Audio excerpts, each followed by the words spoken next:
Menerapkan berbagai pendekatan, strategi, metode, dan teknik pembelajaran yang mendidik secara kreatif dengan mengintegrasikan teknologi merupakan kompetensi inti pedagogik pada aspek A. Penguasaan terhadap karakteristik peserta didik. B. Penguasaan pada teori belajar dan prinsip-prinsip pembelajaran. C. Pengembangan kurikulum. D. Penyelenggaraan pembelajaran yang mendidik. E. Berkomunikasi pada peserta didik. Pembahasan. Berikut ini disajikan aspek kompetensi pedagogik beserta indikatornya. 1. Menguasai karakteristik peserta didik.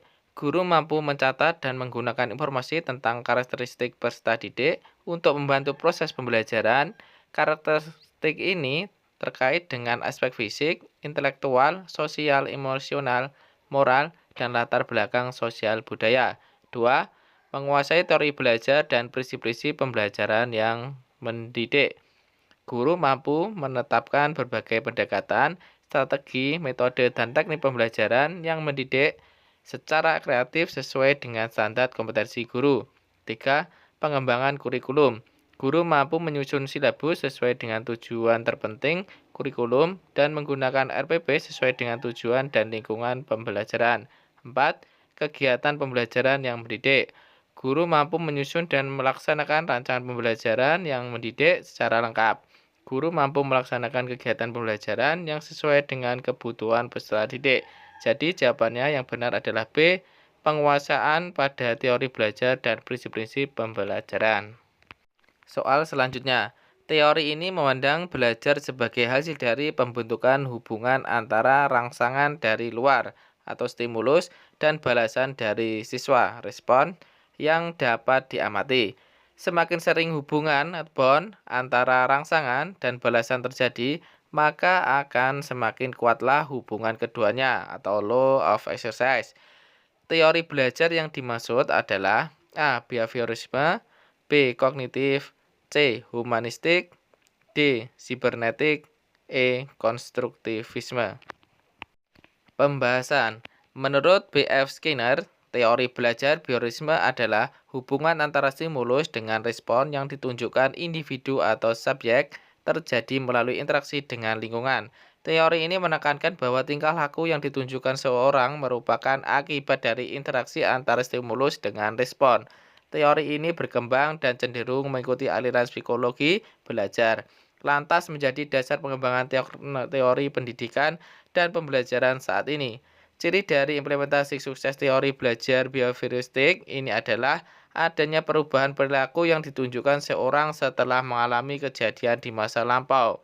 Seseorang dinyatakan belajar jika telah merespon suatu kejadian dan menjadikannya pembelajaran untuk tidak menggunakan respon yang sama di masa depan, guna menghindari akibat yang pernah dialaminya. Jadi jawaban yang benar yaitu A. Behaviorisme. Lanjut soal berikutnya. Di dalam proses pembelajaran, para siswa dihadapkan dengan situasi di mana ia bebas untuk mengumpulkan data, membuat dugaan, hipotesis, mencoba-coba trial and error, mencari dan menemukan keteraturan pola, menggenerasikan atau menyusun rumus berserta bentuk umum, membuktikan benar tidaknya dugaan itu. Hal ini merupakan penerapan teori belajar A. Sibernetik, B. Kognitif, C. Humanistik, D. Behaviorisme, E. Konstruktivisme. Pembahasannya, pengertian teori konstruktivisme secara umum memandang ilmu pengetahuan tidak sebatas mengungkap tentang fakta, kaidah, dan konsep yang harus diingat secara baku. Konstruktivisme justru lebih menekankan bahwa manusialah yang harus mengkonstruksikan pengetahuan itu sendiri.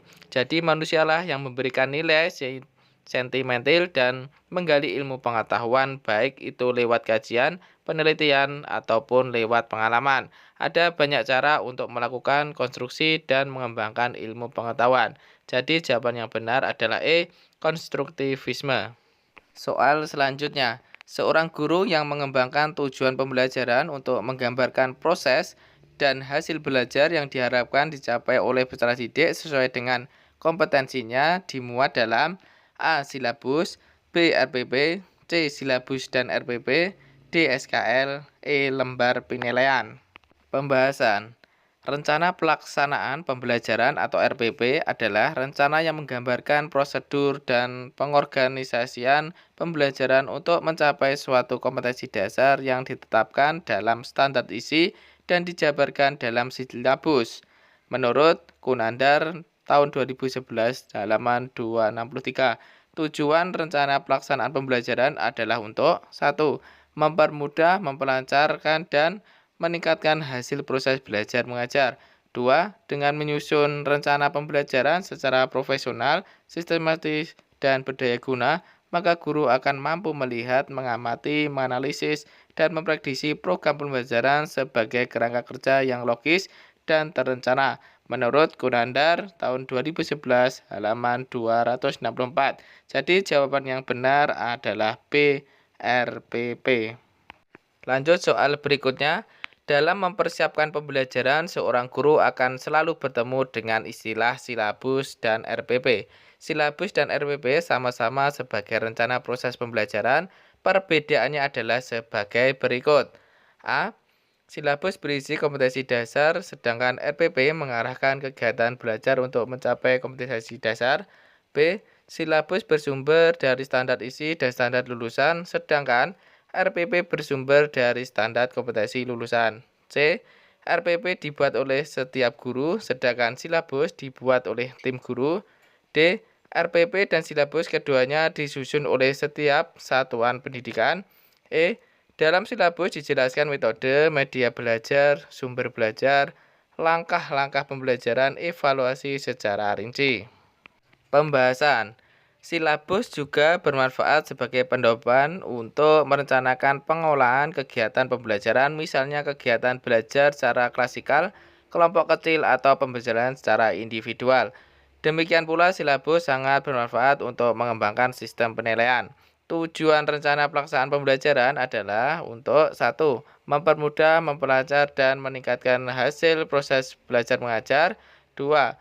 Dengan menyusun rencana pembelajaran secara profesional, sistematis, dan berguna daya, maka guru akan mampu melihat, mengamati, menganalisis, dan memprediksi program pembelajaran sebagai kerangka kerja yang logis dan terencana menurut Kunanda 2011 halaman 264. Jadi jawaban yang benar adalah A. Silabus berisi kompetensi dasar, sedangkan RPP mengarahkan kegiatan belajar untuk mencapai kompetensi dasar.